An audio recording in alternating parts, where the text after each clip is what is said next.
Iya, iya ya. Saya cerita kemarin saya sampaikan ke pasien itu ada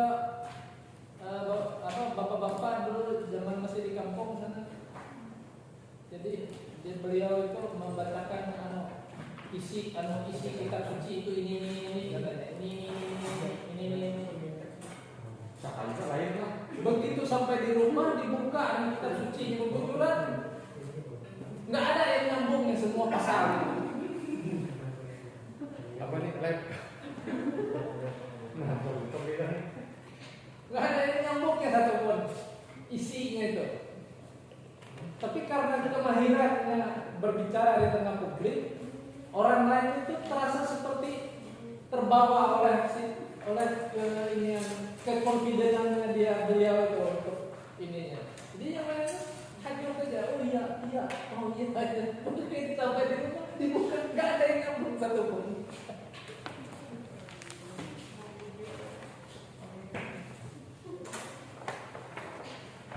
Itulah kekuatan apa ya? Kekuatan daripada kemampuan komunikasi publik. Kadang-kadang bisa mengalahkan dokumentasi untuk sementara.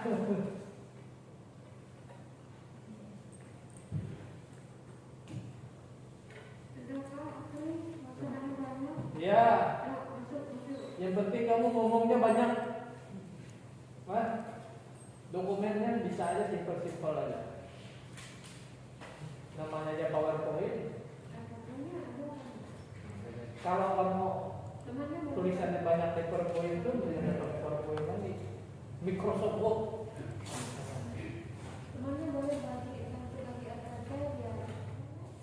Ya.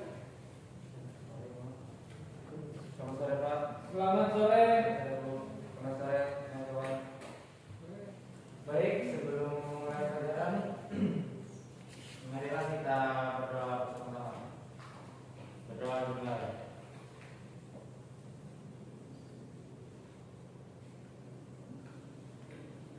Doa selesai. Saya pikir kamu mau doa benar-benar. Tujuan pembelajaran menjelaskan fungsi masing-masing bagian dari peralatan alat ukur optik.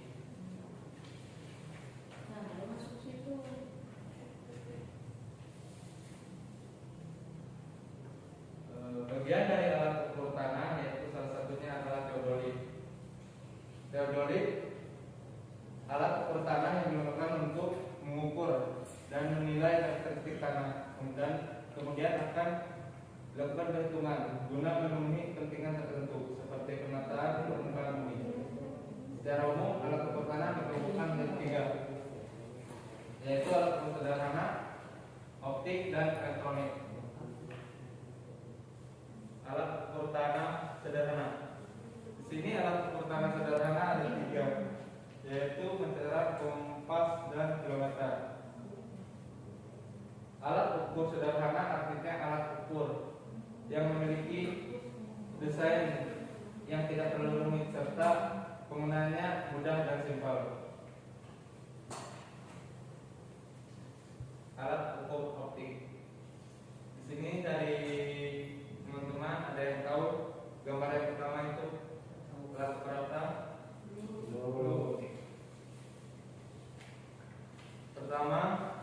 Gambar yang pertama merupakan alat ukur teodolit, dan yang kedua merupakan alat ukur waterpass. Alat ukur digital. Alat ukur digital ini ada GPS, Global Positioning System atau GPS, yaitu sistem navigasi berbasis satelit untuk memberikan informasi posisi penggunaannya di permukaan bumi. Informasi yang ditunjukkan berupa titik koordinat. Demikian materi kita pada sore hari ini.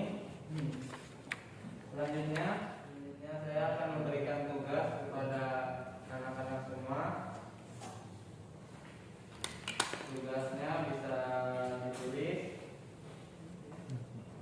Bagian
disebut itu ya. Iya. Bagian sini dulu karena nanti bagian. Oke, ini SPM tadi diperbaiki, JP-nya berapa, terus 1 JP itu berapa, waktunya berapa menit, kemudian di sini sudah ada kompetensi inti, ada kompetensi dasar, ada indikatornya, ada tujuan. Tujuannya ini singkat ya, cuma menjelaskan fungsi masing-masing bagian dari peralatan ukur tanah. Ini pertemuan kedua ya. Artinya sebelumnya nanti di deskripsi kegiatan kamu bikin dulu model pembelajaranmu apa.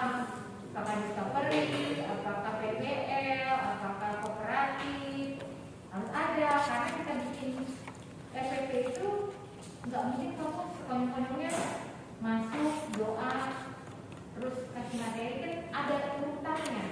Makanya kalian disuruh bikin SPP karena kita harus belajar mengajar itu yang baik dan benar itu ya itu sintaknya setiap model itu. Nah, jadi nanti bisa dilihat. Kemudian ada penutup. Nah, sama dengan penilaian hasil belajar itu saya rasa nggak usah masukkan tugas, UTS, UAS. Itu kan gak, kecuali kalau aku mengajar dalam satu semester kayak misalkan dosen itu kan dari awal sampai UTS itu satu dosen. Kemudian yang berikutnya dari UTS sampai UAS dosen berikutnya. Nah boleh ini proporsinya begini. Tapi kalau kalian penilaian hasil belajar itu ya dari soal itu kalian kasih evaluasi soal. Jadi di situ apa yang mau kamu nilai? Apakah dari sisi singkat, dari keterampilannya? Kan kita punya C1, C2, C3. Yang mana kamu mau dari ranah apa? Kan kita punya ranah apa? Afektif, kemudian kognitif. Ya, terima kasih Bu Lola. Saya merasa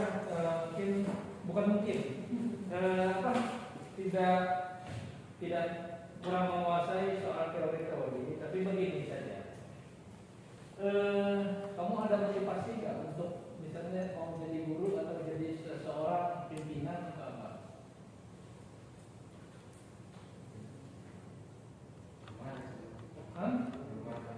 Belum ada. Nah, justru karena itu makanya kamu jadi begini. Karena kamu belum punya saya mau jadi apa. Terus itu yang pertama. Jadi dari sekarang kamu harus punya apa ya, goal dan apa tentang diri kamu. Dulu waktu saya ngajar pramuka, saya masih ingat saya ada apa ya, kebijakan pribadi ya. Ada yang pernah ikut saya nggak waktu itu pramuka? Nggak ada ya. Kebijakan pribadi, kemudian apa lagi? Saya lupa, ada 2. Jadi masing-masing itu menulis saya mau jadi apa, kebijakan pribadi saya apa untuk bisa mencapai tujuan harus sesuai dengan ketentuan lalu lintas. Tujuannya apa? Supaya selamat, supaya terhindar dari kemungkinan kecelakaan. Itu adalah kebijakan pribadi kita dan harus ditulis besar-besar, nanti ditempel di mana. Ya, itu dari dalam diri kita untuk bisa mencapai itu. Kalau mendengarkan dari teman-teman harus begini, harus begitu, nggak berhasil. Ininya. Jadi makanya di ISO atau kita kemarin aplikasi ada visi misi. Nah, ini adalah apa ya, kerangka yang ingin kita capai, visi misi. Sama dengan kita pribadi, kita harus punya visi misi. Kalau kamu tidak punya visi misi dalam diri kamu pribadi, ini jadinya. Sebenarnya ini dari diri kamu sendiri.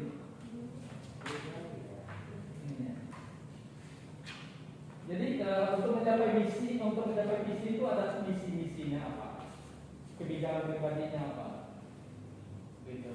Ya itu sama dengan kamu mengajar seperti tadi. Sebenarnya juga perlu membaca ini nggak apa-apa. Yang penting goalnya apa, tujuan akhirnya apa. Supaya tujuan akhirnya tercapai, saya harus melakukan apa?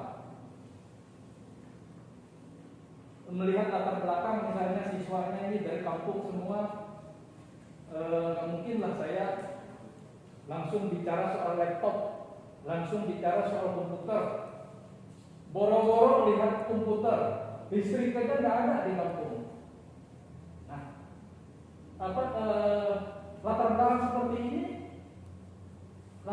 seperti ini kita harus baca gitu ininya, sehingga nanti goal yang kita capai nanti dia harus mengerti apa akhirnya setelah saya mengajar mereka.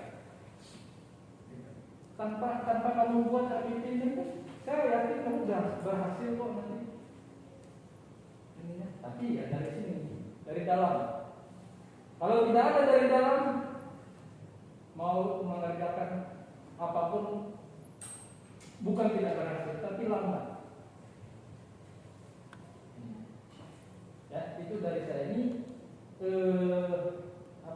sudah di luar, mungkin sudah di luar daripada ini, mungkin di luar daripada materi ini kita, tapi inilah ininya.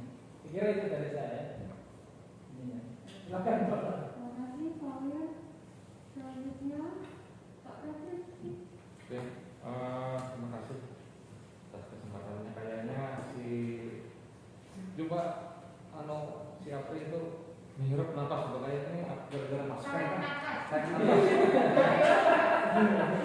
Nah, apakah karena maskernya yang begitu ketat gitu akhirnya kayaknya kurang bernapas ya, atau kurang oksigen apa Pri? Atau kurang tidur atau apa nih? Gugup kan? Nah, jadi Gugup dan juga karena nggak pernah lihat.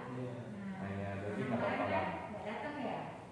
Nah, jadi paling tidak kan ini bayangan Apri ketika Apri akan mengajar anak-anak STM, anak-anak SMK yang notabene itu anak-anak ABG yang kumpulan anak-anak muda yang akan generasi Z ya.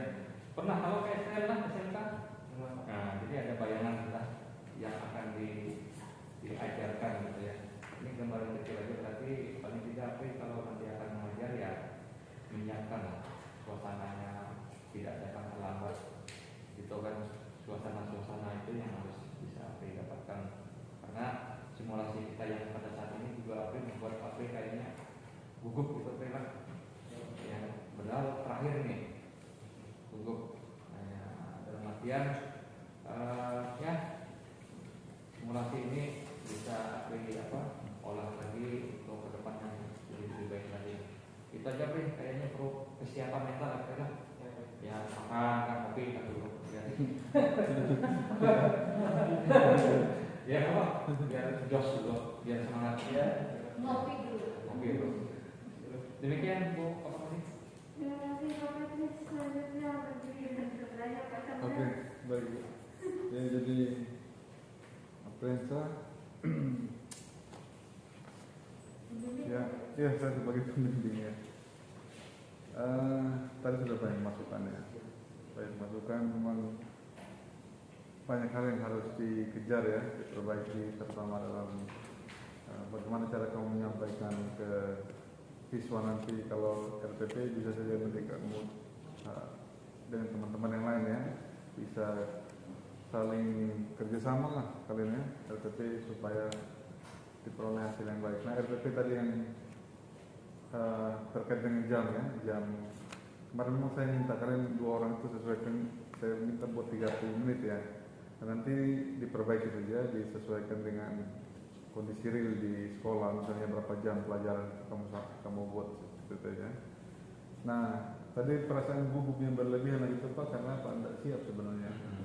Karena tidak siap, pertama tidak siap mental yang itu pasti, kedua materi tidak kuasai. Nah kalau sudah dua-dua tidak ada pasti hilang semua.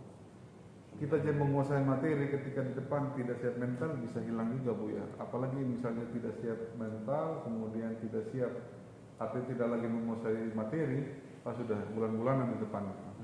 Ya. Udah tahu apa yang kita mau bicarakan? Ya. Itu. Ada orang yang mungkin materi penguasanya kurang tapi dia menyampaikan bisa kemana-mana. Nah bisa hidup itu. Bisa hidup. Yang seperti dibilang Pak Wir tadi. Jadi 2 itu memang kalau bisa 2-2 kamu punya atau yang lain semua punya itu lebih bagus lagi. Diasah saja kemampuan itu, mental kalian cara berbicara di depan, ya. Kemudian materi juga harus kuasai. Ya.